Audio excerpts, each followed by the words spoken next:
Nearly 90,000 people ages 15 to 39 are diagnosed with cancer every year. And now more patients are surviving cancer and living longer lives.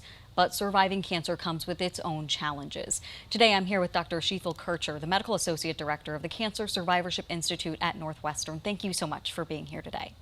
Thanks for having me. How have cancer survival rates changed in recent decades?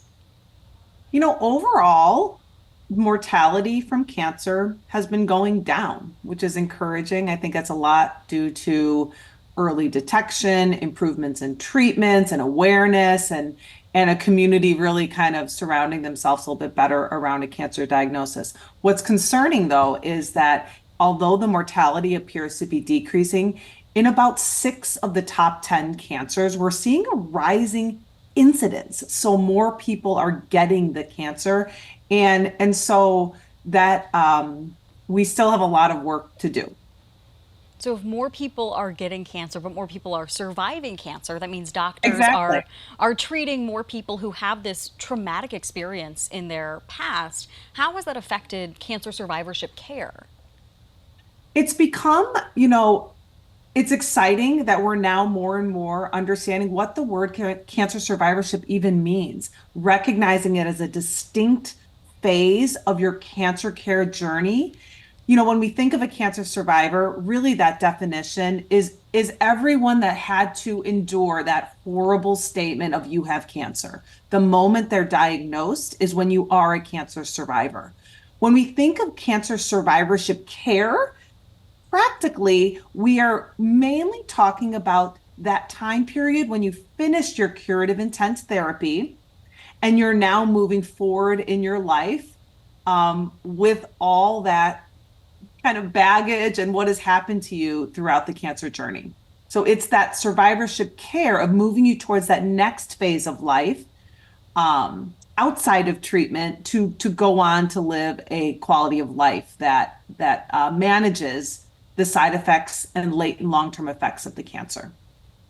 What does some of that survivorship care look like?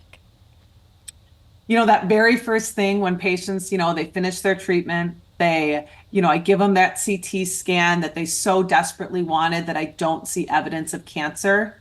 And then I say, see you in 3 months. That first fear of not seeing me so often is real. And every time a CT scan comes after that, the anxiety and waiting for that shoe to drop, that fear of recurrence is tangible. You can feel it in the patient. There's physical aspects. They may be dealing with problems post-surgery. I treat GI cancers, so they might be dealing with an ostomy or changes in their bowel habits. They may have neuropathy or numbness in their hands or fingers from chemotherapy. There's many physical challenges that patients face. Fatigue, cognitive, or what we call chemo brain is really common in our patients. So those are the physical aspects, but there's also emotional, like I mentioned, that fear of recurrence, depression. There's actually a high proportion of patients that have post-traumatic stress disorder from the treatments that they've received. And then there's the social aspects of cancer care, where there's changes of employment, your relationship with other people, your sexual health. All these things, just really every domain of your life is impacted by that cancer diagnosis, even if you're no longer on treatment. How can loved ones help cancer survivors when they've finished treatment?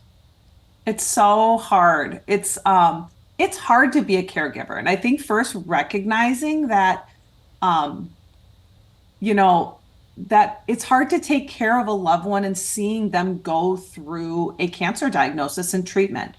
I think I always use the rule of thumb of you can only be yourself, and asking that loved one what is that they need is the most helpful. You may not always have the right things to say, you may not know the exact right things to do, but asking your loved one very transparently what they need in that moment and recognizing that that cancer patient has physical, emotional, and social changes that in many cases they'll never be that same person exactly, can go a long way in helping you care for them and like helping them live a meaningful quality of life after the diagnosis.